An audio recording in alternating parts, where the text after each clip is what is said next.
All right, here we go. For those of you who do not know or have not heard, Life is Strange is back. And I wish I could say that and be absolutely thrilled about it, but I am 100% not thrilled, quite the opposite, actually. And so, for those of you who are new to this channel, or maybe who have been around for a while but have forgotten. I started this channel probably close to 5 years ago, and the focus at the time was just me talking about Life is Strange and ranting about the various story aspects of the game and examining it on a multitude of layers and levels and all of my mixed feelings that went into this franchise and exist of or around it. It is a very much so love and hate thing with me, and that's what makes it interesting to talk about because I love so much about it and then I hate so much about it. And like now we're starting to teeter a lot more into the hate than we are into the love, which is unfortunate, but it is the reality of things. I want to start this out by saying because I'm not looking forward to this game at all. I'm not convinced it's going to be good. And my normal piece of advice whenever you're running into something that you know is not going to be what you want it to be is to just ignore the thing. Like, it is a lot more detrimental for a piece of art to just be completely ignored by its community than it is for it to have a whole bunch of negative attention. And like in the world of entertainment or any sort of world really, any sort of attention is good attention. And so if you're giving this franchise attention, then you are helping it. And so unfortunately, I am helping the cause here by giving it attention. And realistically speaking, if I were following my own knowledge or my own advice, I would just ignore the thing completely because I feel like that is the most detrimental thing for creative work in modern society is just completely ignored. Could you imagine how impactful it would be if the new Life is Strange came out and virtually no one was talking about it and no one cared? That would be huge. We'll never reach that point, but if a lot of people don't care, I think it'll get the point across. So again, if you feel the same way I do about this, then you're probably better off just completely pretending like the game doesn't exist. And if enough of us ignore it, then they'll be like, wow, that was a huge mistake. And I unfortunately built this channel on the back of critiquing Life is Strange as a franchise as a whole. And so I've come out of retirement and, for lack of better judgment, will be talking about this. I will not buy this game. It will be available on Game Pass, or I assume it will be, and that will be how I play it. And if it's not available on Game Pass, I will find someone streaming it, I will watch them play it, and then I will form an opinion on it more officially. But right now, we have a minute and a half trailer to go on, and that is more than enough for me to be like, ugh, not interested. So I'll state this now as my kind of disclaimer. This channel is most definitely a place for people who are a fan of Life is Strange 2, and there's a big divide in the community where the Life is Strange 1 people love Life is Strange 1 and they hate 2, and the 2 people love 2 and they hate 1, but at least we can all kind of agree that 3 and the other ones were pretty weak, if not terrible. So if you're one of those people who get real sensitive about critiques of Life is Strange 1, you can go ahead and leave now, because I'm going to be critiquing it and I'm going to give my honest opinion on it. And if that's not something that you want to deal with, then you can just see your way to the next YouTube video that talks about Life is Strange. But what are they calling this one? The double exposure, I think is what they're calling it. Somebody already left a comment and they're like, they should have just called this one After the Storm. And I was like, wow, that was a huge missed opportunity on their part to not call it After the Storm. Like, please tell me that was at least a name that they were considering, because that makes way too much sense for them to just be like, oh, we're going to call it double exposure. Like, garbage. Obviously, so the big thing that everybody's talking about, Max Caulfield is back. That's a huge spit in the face to Don't Nod, because they released a statement saying that they would never go back to the previous protagonist story. Once their story is told, they're going to move on to the next one. Each Life is Strange game is going to represent its own story and its own pocket of concepts. And so for Deck 9 to take it back to Max Caulfield is, one, like I said, a direct insult to the original creators, but two, it is definitely a cash grab. There is no way around that. The fans want to see Max and Chloe, frankly. They want to see Max and Chloe back. And although I don't agree with the sentiment for those two characters, because I didn't like either of them, I at least understand the sentiment in that if they were to ever bring back the Diaz brothers, or even just one of the two brothers, I would be all over it. I wouldn't care how terrible the game would look. I would be all over it.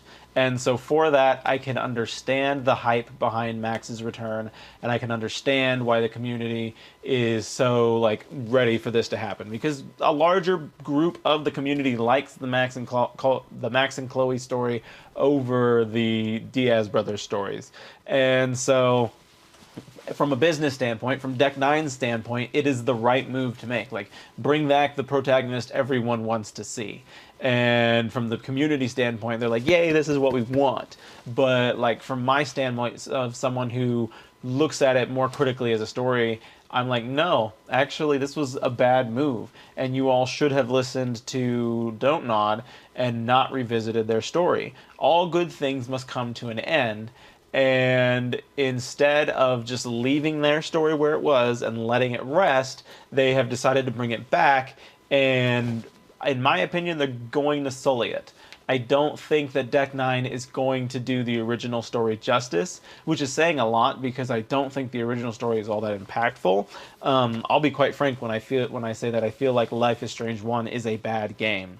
It is absolutely a necessary building block for the franchise, and they needed Life is Strange 1 to exist in order to get to where they are now. But for the measuring stone to be Life is Strange 1, and for me to be so confident that they're not going to make that measuring stone, like, that's not a good sign. But Max is back. Like I said, I'm 100% sure it's a cash grab.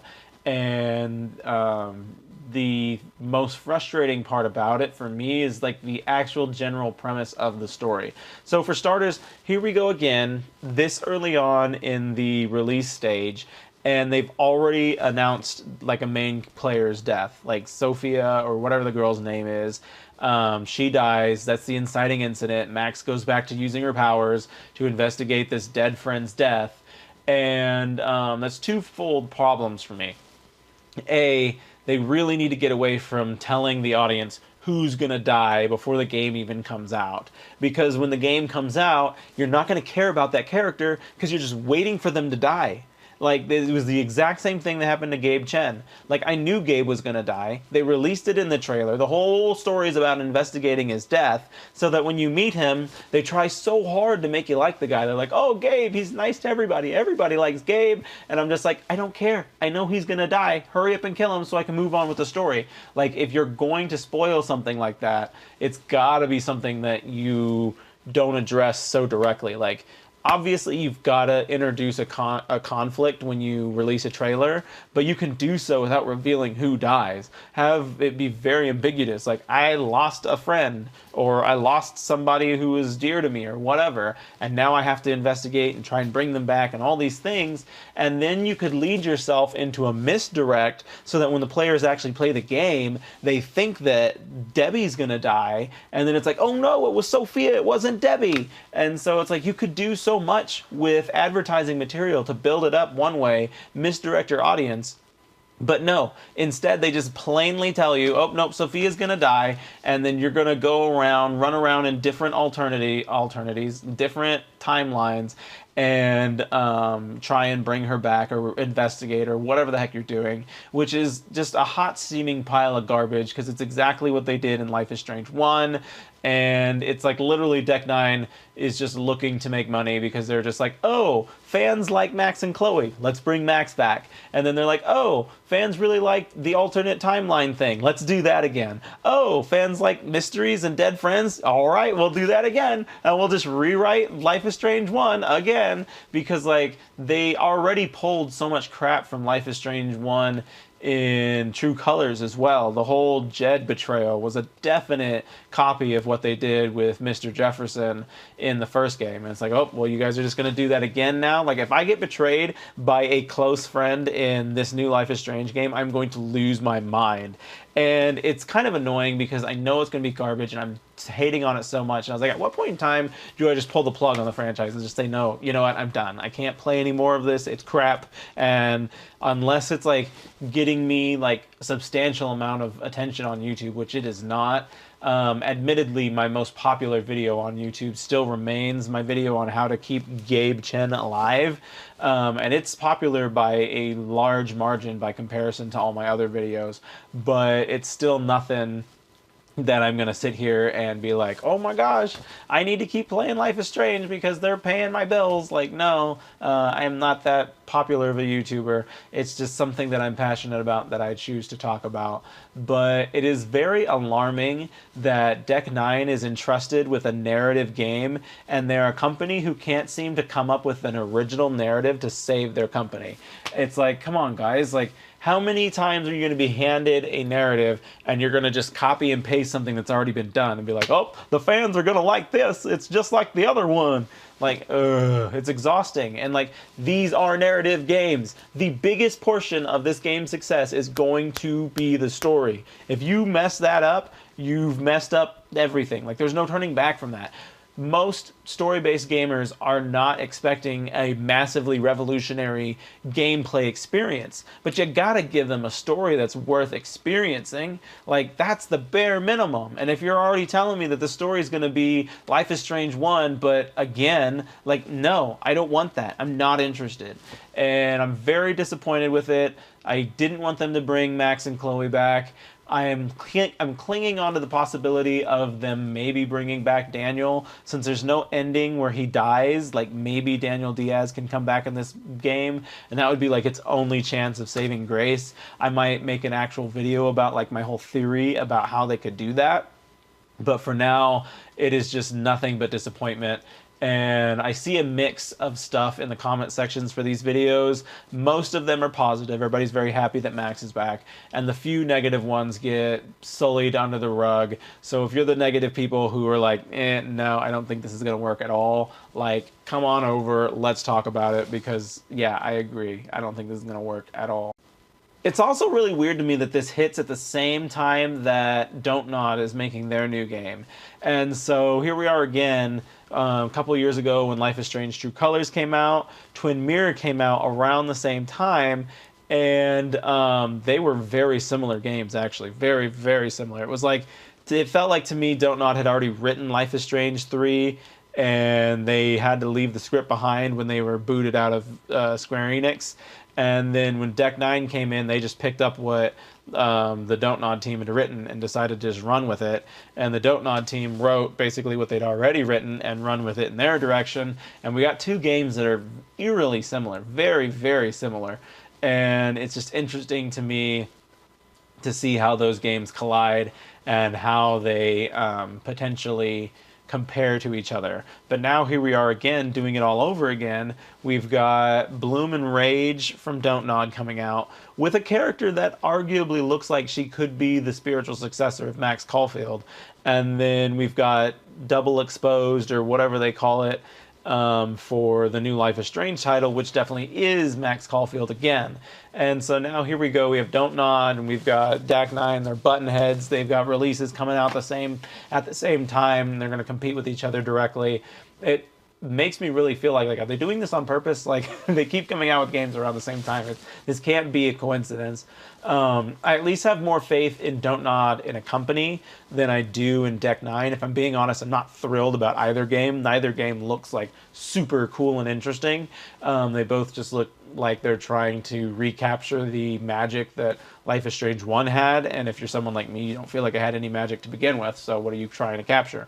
But at any rate, not thrilled about both of them, but I'm at least holding out more faith in Don't Nod, because Don't Nod has at least made one incredible game where anything that I've done that's dealt with Deck 9 has not been even anywhere remotely close to incredible. So hopefully I'm proven completely wrong, and when I play the game, I actually enjoy it by some shadow of a miracle. But from the minute and 30 seconds worth of a trailer that I had seen, or however long the trailer is, I see absolutely zero chance of there being any interest in this past like the fact that I'm going to be posting Life is Strange content again. That's honestly the best thing that I'm getting out of the game is the chance to talk about Life is Strange again. Like, wah, I get to talk about Life is Strange again, but it's gonna be terrible. So yeah, but yeah, so like in conclusion, like I said, not thrilled about it. Don't think it's gonna be great. Think it's gonna be just Life is Strange 1 again and done more poorly than it was done the first time around. I am laying it out there right now that I am holding out for hope that Daniel comes back in this game. Maybe Chris Erickson will come back in this game. And those are my two things that I'm clinging on to as something that could potentially save the game. But for now, don't have high hopes for it and not expecting much. I will keep talking about it though, and I'll keep covering it because we're back, baby. We're talking about Life is Strange again, going back to where this channel originated from, and we'll see where that takes me. Thanks for stopping by.